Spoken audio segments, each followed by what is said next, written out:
Okay, I want you to imagine something for a second.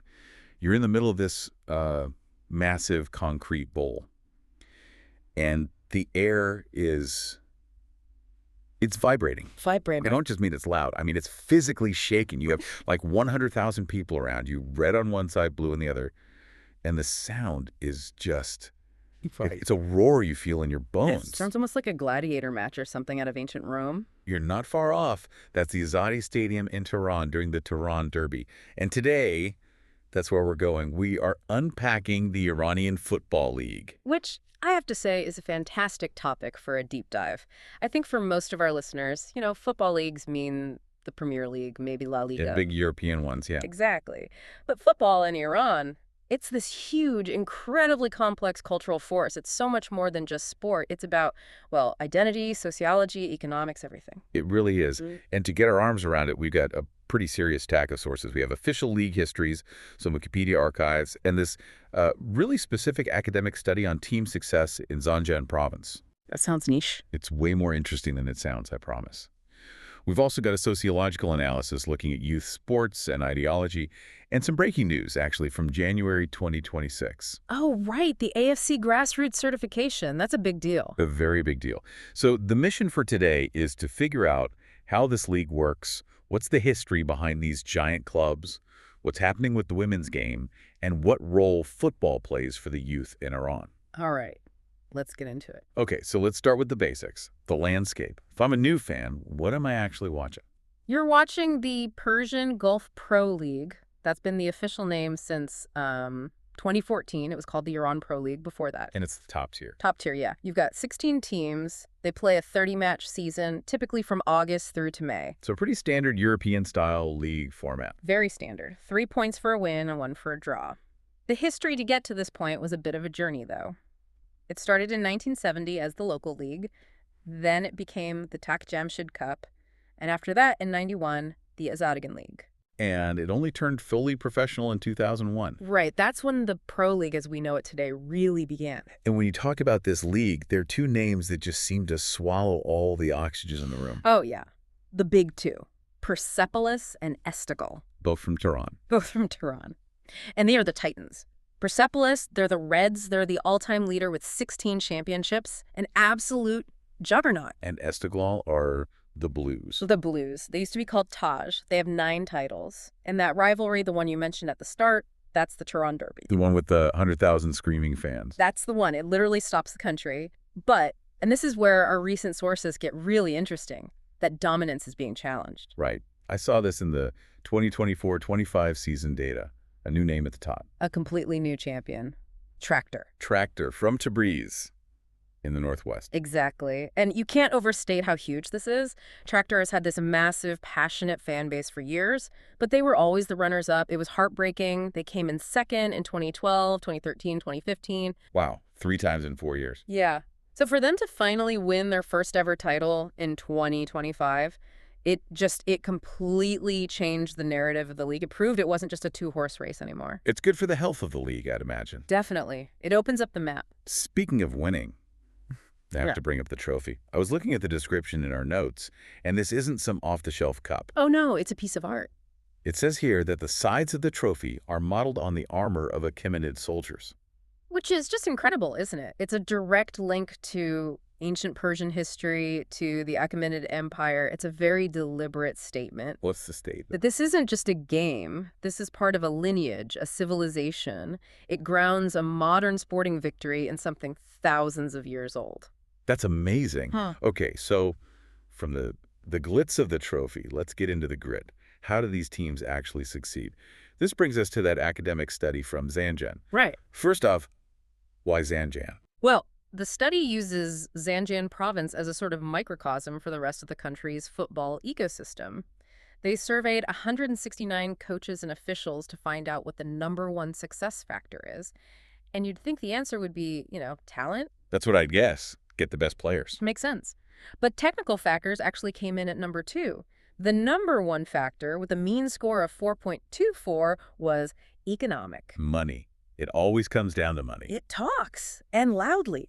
The study breaks down where the money comes from: broadcasting rights from IRIB, the state broadcaster, business income, ticket sales. I saw a figure on the TV rights deal. It was valued at over 95 million US dollars. That's not small change. Not at all, but the challenge is always how that money is distributed and who has access to it. And that economic engine, or lack of one, leads directly to the third factor in the study. Which was? Facilities and equipment. Yeah, the report was pretty blunt about this. It talked about a critical need for just grass fields and standard stadiums. It sounds so basic, doesn't it? But the study makes the point that professional football is literally impossible without a standard grass field. You can't develop top-tier talent in a dust bowl. So for all the passion we see in Tehran, the struggle for a team in the provinces might just be affording a decent pitch to play on. That's the contrast right there. The dream versus the day-to-day reality. Let's pivot now to another side of Iranian football that is just as passionate but gets a lot less attention: the women's game. The Kawsar Women Football League. It was established back in 2007. And if you think Persepolis is dominant, you need to hear about Bam Khatoon. Bam Khatoon FC. The numbers here are just staggering. 11 titles, including the 2024-25 season. They are an absolute dynasty, the undisputed queens of Iranian football, just total juggernauts. But it's not just about them. Our sources also pointed to the fan culture around other teams. Like Malavan WFC. Yeah, from Bandar Anzali. The notes say their fans are every bit as passionate as the men's supporters. The big problem for the women's league has always been visibility. Right, the matches weren't on TV. For a long, long time, they just weren't broadcast at all. But that started to change in 2024. What happened? It's a game changer. Matches began to be streamed on online platforms, which does two things, right? First, fans can actually watch the games.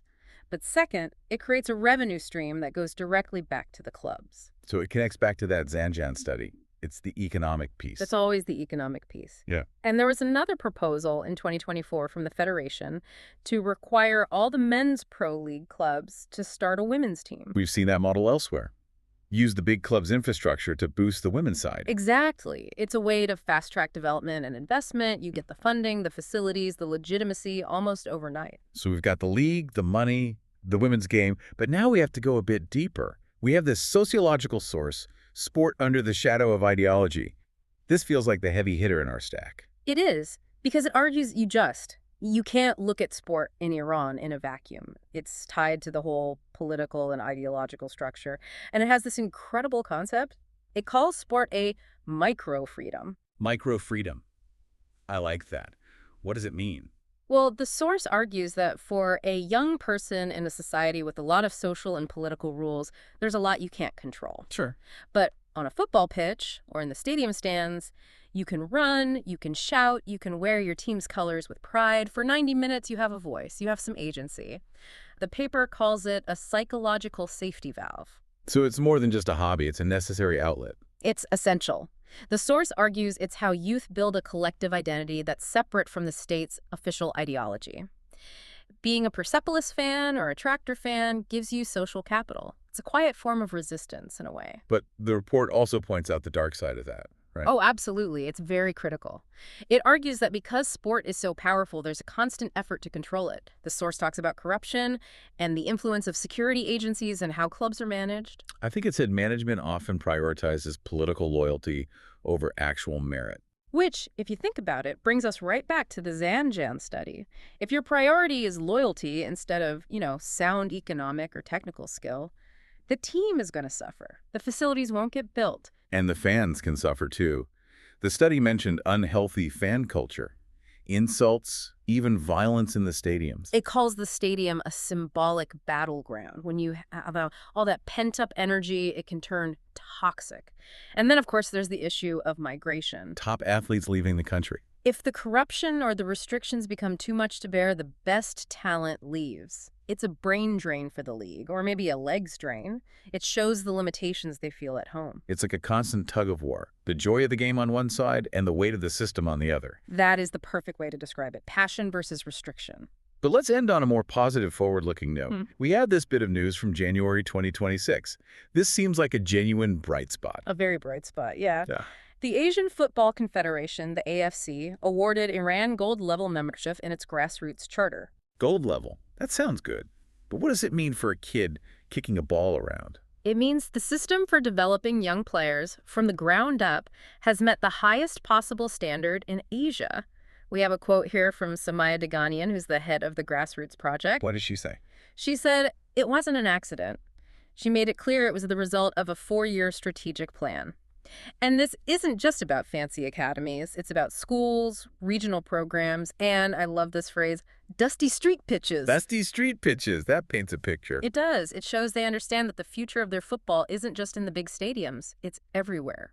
It's about engaging kids wherever they are. So even with all the problems at the top level, the corruption, the politics, there's this foundational work happening that's been certified as world-class. Precisely. It's a huge sign of hope. It suggests the actual footballing DNA of the country is healthy and being nurtured. The roots are strong, even if the tree is in a storm. What a league of contrasts. It really is. Massive contrast. You've got the beautiful, historic Achaemenid trophy on one hand, and the simple struggle for a grass field in Zanjan on the other. You've got the decades-long dominance of the Tehran Giants, and then Tractor finally breaking through. And the incredible dominance of Bam Khatoon in the Women's League set against the fight for basic visibility. It all leads to a final kind of provocative thought for me. If football in Iran is, as the scholars say, a symbolic battleground for identity, what happens if this grassroots program works? How do you mean? Well, if this gold-level program creates a new generation that's even more talented, more connected to the game, where does all that energy go? Does the sport eventually start to change the society around it? Or does the society eventually find a way to contain the sport? That's the question, isn't it? Which one wins? In Iran, I think you can see that playing out every single weekend. That is a lot to chew on. Next time you see a highlight from the Persian Gulf Pro League, you'll know there is a whole universe behind that goal. And do yourself a favor, Google that trophy. The Achaemenid soldier armor is just fantastic. We will do that. Thanks for listening to this deep dive. We'll catch you on the next one.